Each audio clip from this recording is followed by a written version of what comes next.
Okay, so today we were able to go to the Queen's birthday, and we were able to see the reenactment of how the Kuwait petition came about and how Hui Aloha Aina was, the people came together and united to prevent the annexation, the illegal annexation of the Hawaiian Islands. So as you know, with all the different things that are going on, the annexation never happened. They don't have a treaty of annexation. And where we're at currently is we are a nation in continuity. And when I speak about it's time for restoration, I'm not talking about restoring our country, I'm talking about restoring our government, where we take our positions to run our government. Now, of course, that's kind of difficult because we're not trained, so we have to go through a transition period. And so we need to elicit the help of the United Nations, who accidentally associated the Hawaiian Islands with Hawaii, the 50th state, which is a corporation that is located in Washington, D.C. And you can find this when you look at the Hawaii State Constitution, Article 15, on boundaries. When you look at U.S. Title Code 28, Section 91, which is a jurisdictional description of the state of Hawaii, when you look at the Admissions Act, Public Law 86-3, and when you go into the archives of the UN for General Assembly Resolution 1469, in that they went ahead and approved that Hawaii, the 50th state, was part of the United States, and that their people voted that they wanted to be part of the United States. Now, some people argue that that was an illegal plebiscite.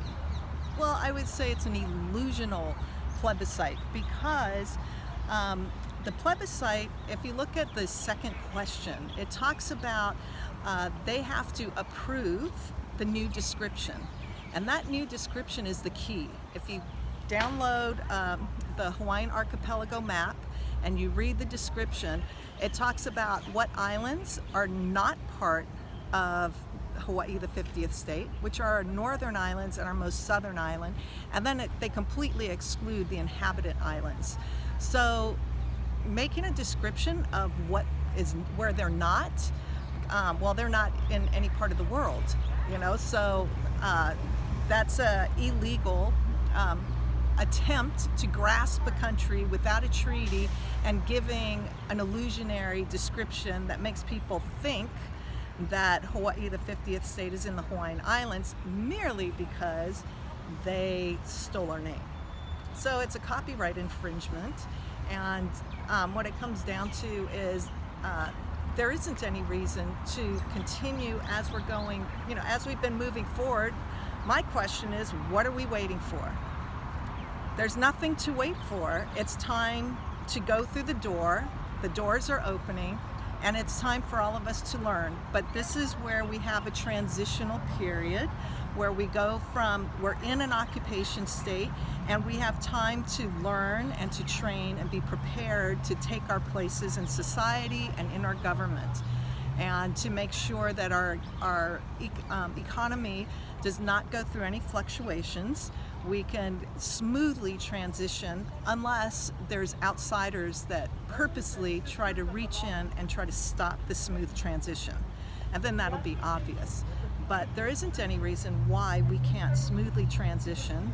And I think now we have an opportunity to ask the question of the UN, since they made a mistake of associating us, by what law are they able to continue to support that the U.S. is part of the United States? And so unless they can support that, then it becomes a liability for each of those nation states to keep upholding that the Hawaiian Islands is the 50th state.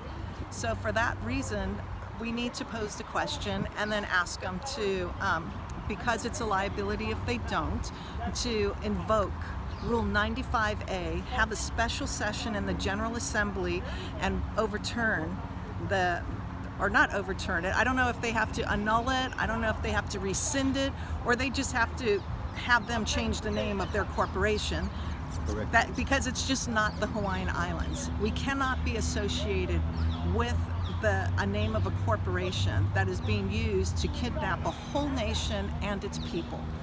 So I think there's a fundraiser that's going to be coming up to assist in the mailings, to put everybody on notice. And if you would like to participate in putting the people on notice, the different well, it could be legislators, government officials, maybe some of the UN people. We're still working through that, but it is quite expensive to do these mailing processes.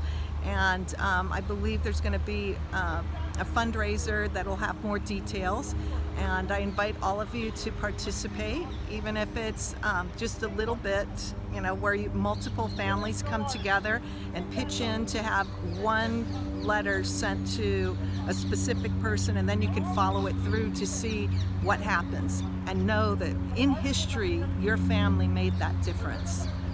So I invite you to do that, and I'm ready for us to step up and call home home and not be a stranger in our own country.